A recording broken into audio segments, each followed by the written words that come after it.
గడిచిన సంవత్సరం ఆంధ్ర రాజకీయాన్ని ఒకసారి పరిశీలిస్తే కనుక 2024 సంవత్సరం ఏపీ రాజకీయాల దిశను మార్చివేసిన సంవత్సరంగా పేర్కొనవచ్చు. అవును, 5 ఏళ్లు అధికారంలో ఉండి నిరాటంకంగా ఎదురులేని రాజకీయం చేసిన వైఎస్ఆర్సీపీ అత్యంత దారుణంగా అధికారాన్ని కోల్పోయింది. 2019లో 151 సీట్లు దక్కించుకున్న వైఎస్ఆర్సీపీ గడిచిన ఎన్నికల్లో కేవలం 11 అసెంబ్లీ స్థానాలకి పరిమితమై అబాసుపాలైంది. అదే సమయంలో 2019 ఎన్నికల్లో కేవలం 23 స్థానాలకి పరిమితమైన తెలుగుదేశం పార్టీ ఈ ఏడాది జరిగిన ఎన్నికల్లో 144 స్థానాల్లో విజయ దుందుబి మోగించింది. ఈ క్రమంలో టీడీపీ, బీజేపీ, జనసేనలతో కలిసి ప్రభుత్వాన్ని ఏర్పాటు చేసింది. మరోవైపు కేంద్రంలో కూడా ఎన్డీఏ ప్రభుత్వాలే అధికారంలో ఉండడంతో అమరావతి పనులు ఇప్పుడు జెట్ వేగంతో దూసుకుపోతున్నాయి.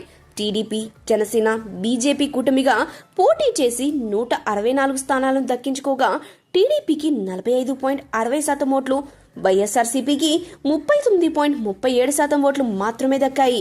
ఇక కూటమి ఇచ్చిన ఎన్నికల హామీల సంగతి పక్కన పెడితే జగన్ ప్రభుత్వంపై ఉన్న వ్యతిరేకత జనాల్లో చాప కింద నీరులా ప్రవేశించి జగన్ అత్యంత దారుణంగా ఓటమి పాలవ్వడానికి దారితీసింది. ఈ క్రమంలో ఆంధ్రప్రదేశ్ ముఖ్యమంత్రిగా చంద్రబాబు నాయుడు ఈ ఏడాది జూన్ 6న ప్రమాణ స్వీకారం చేశారు. తరువాత చంద్రబాబు కేబినెట్లో పవన్ కళ్యాణ్ డిప్యూటీ సీఎం అయ్యారు. జనసేన నుంచి కందుల దుర్గేష్, నాదెండ్ల మనోహర్ కు చోటు దక్కగా తాజాగా నాగబాబు కూడా చంద్రబాబు కేబినెట్లో చోటు దక్కడం విశేషం.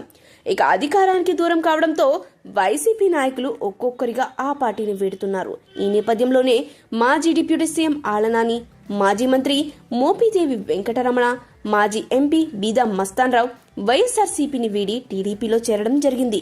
ఇంకా మరికొంతమంది నాయకులు జనసేనలో చేరగా మరికొందరు ఆ పార్టీని వీడుతారని విశ్వసనీయ వర్గాల సమాచారం. దాంతో పార్టీని క్షేత్రస్థాయి నుంచి పటిష్టం చేసేందుకు పార్టీ చీఫ్ జగన్ విశ్వ ప్రయత్నాలు చేస్తున్నట్టు తెలుస్తోంది. ఈ నేపథ్యంలోనే 2025 సంక్రాంతి నుంచి జిల్లాల వారీగా జగన్ అన్ని ప్రాంతాల్లోనూ పర్యటించనున్నారు. ఇకపోతే ఇక్కడ ముఖ్యంగా జనసేనని పవన్ కళ్యాణ్ గురించి ప్రత్యేకంగా మాట్లాడుకోవాలి. పవన్ కళ్యాణ్ ఇప్పుడు 100% పొలిటీషియన్ గా అవతరించాడు.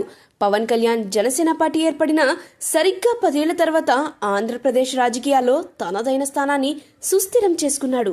2024 ఎన్నికల్లో పోటీ చేసిన 21 అసెంబ్లీ స్థానాలు, 2 ఎంపీ స్థానాల్లో ఆ పార్టీ గెలిచి 100% ఫలితాలను సాధించి రికార్డ్ క్రియేట్ చేయడం ఓ చరిత్ర అని చెప్పుకోవాలి. కట్ చేస్తే తొలిసారి పవన్ కళ్యాణ్ అసెంబ్లీలో అడుగుపెట్టారు. టీడీపీ, బీజేపీతో కలిసి కూటమి ఏర్పాటు చేయడంలో ఆయన కీలక పాత్ర పోషించారు.